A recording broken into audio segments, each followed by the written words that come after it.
nesta forma de concentração e de abreviação.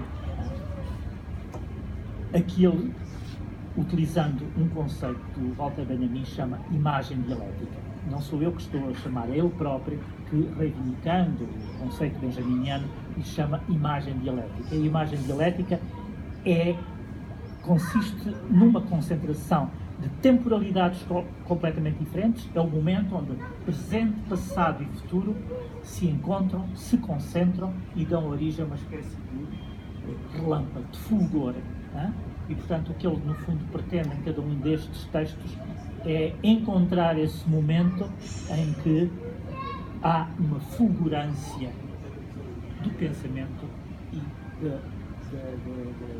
da literatura, na sua forma narrativa, se quisermos, mas ao mesmo tempo uma narrativa que compreende as possibilidades, seja do ensaio, seja dos vários tipos de ensaio, seja da forma de pensamento.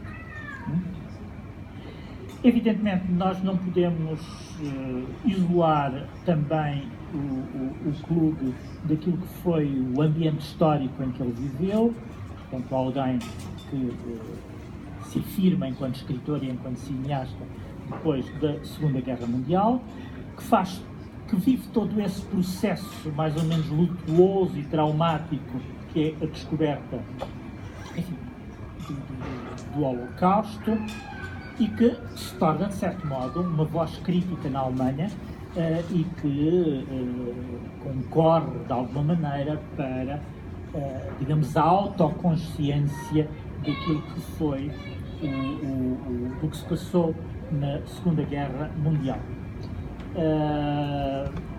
Não é por acaso que um dos maiores figuras literárias mais próximas do clube provavelmente é o Enzensberger, outro escritor importantíssimo que tem uma relação antiga com Portugal, até por um texto muito polémico que escreveu em tempos, e que não foi aqui muito bem recebido, mas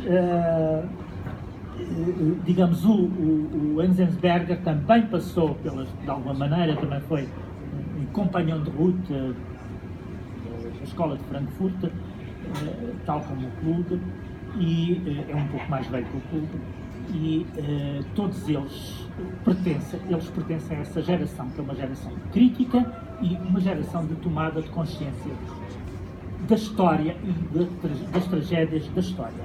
E é esse lado trágico da história que lhe dá aqui, muitas vezes, um tom que eu não diria que é propriamente pessimista, não sei se... Não é pessimismo, porque seria, aliás, demasiado banal e não é próprio do clube, uma espécie de banalidade, se houvesse aqui esse tom pessimista. Há, evidentemente, digamos, o teor crítico dos seus textos implicam, evidentemente, uma enorme consciência do seu próprio tempo e daquilo que aconteceu. Mas há, sobretudo, há de facto uma visão trágica da história, mas moderada não é com uma visão eufórica, mas pelo menos com uma visão pragmática. E não é por acaso que ele vai solicitar ou vai evocar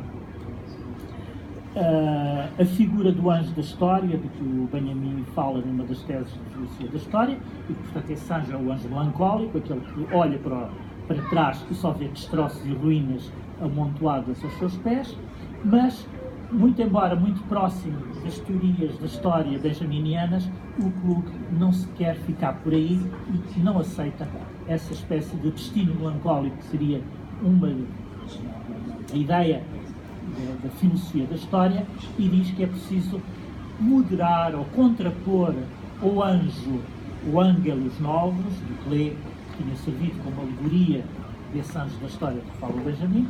Portanto, é preciso contrapor ao anjo melancólico, que só vê destroços e ruínas quando olha para o passado, ou anjo pragmático, que ao mesmo tempo é assim uma espécie de clown, de palhaço, mas um palhaço...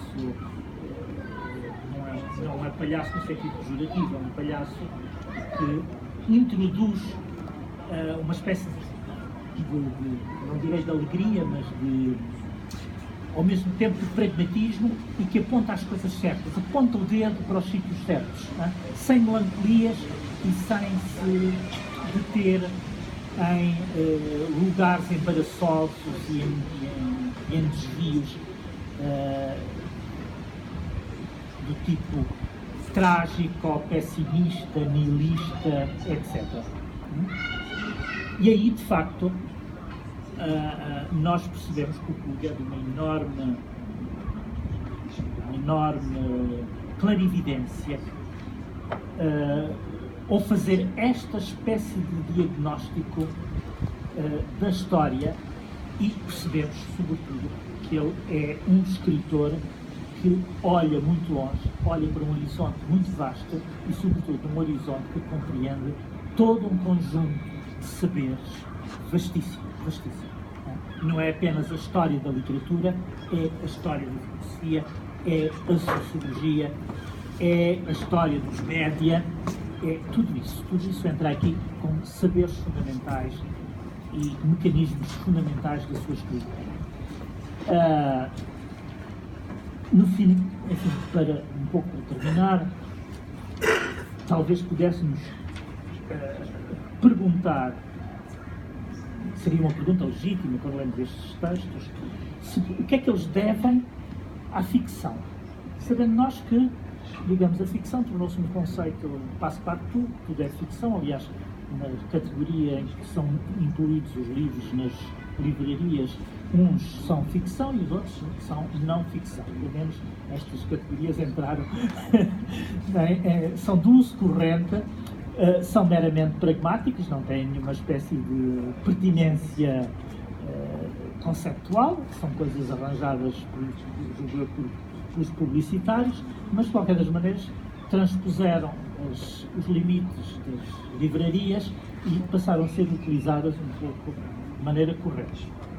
Bom, de maneira que a própria ideia de ficção, sobretudo a partir do momento em que se inventou esta oposição entre ficção e não ficção, passou a ser uma categoria sobre a qual nós temos imensas suspeitas, porque está deturpada, está arruinada, de certa maneira. Ora, o Kluge não escreve propriamente textos de ficção. Ele conta histórias, é verdade. Conta imensas histórias. Nós podemos ler estes textos breves, todos eles, como textos vindos de um narrador, ou até de um romancista, se quisermos, porque o que ele faz, de facto, é, muitas vezes, abreviar romances que seriam longos, e pô-los, e o que é que ele faz mais? Ele coloca-os em constelação. E aqui a palavra constelação é uma palavra importantíssima, é um conceito fundamental do livro. O que é que significa colocar em constelação? Significa, por exemplo, ir buscar as metamorfoses do Ovídio, cruzá-las, pô-las em diálogo, mesmo que seja implícito, com Dostoiévski, e encontrar qualquer coisa que se situa, quer dizer, que faz alusão a dois extremos da história, concentrando os tempos, como se a personagem do Ovídio pudesse ser transposta para o nosso presente. E eu falo do Ovídio porque, de facto, a literatura latina é uma referência fundamental no clube, quer dizer, a cultura latina e a literatura latina é-lhe muito familiar e faz parte das suas referências fundamentais. Simplesmente, quando nós lemos, não há nenhuma espécie de peso de erudição, não se trata de revisitar o passado como se o passado estivesse morto e enterrado de uma vez por todas.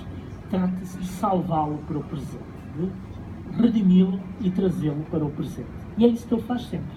Cada um destes textos que podem referir-se a coisas muito presentes, nós sentimos muitas vezes que é ele que está a redimir o passado, a trazer qualquer coisa do passado para o presente. E o que é que ele consegue com isso? Formar constelações de tempos completamente diferentes. Constelações de textos e de momentos diferentes da história literária, convocá-las para o mesmo sítio, baralhar e dar de novo, mais ou menos o método, não é? Dar de novo, mas não assim como quem, de uma maneira ociosa, joga as cartas, como é óbvio. O trabalho aqui é muito mais sério, eu é que estou a traduzir isto em termos um pouco anedóticos, mas, porque evidentemente isto implica um enormíssimo, monumental trabalho que merece, evidentemente, toda a nossa admiração e eu, pela minha parte, devo dizer que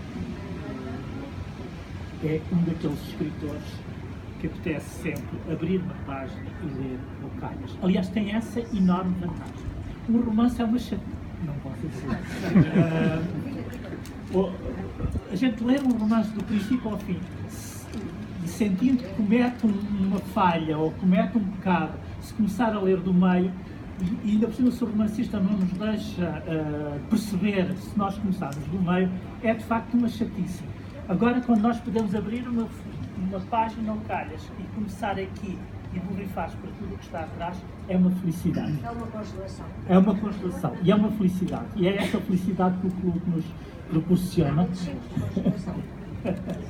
Obrigado.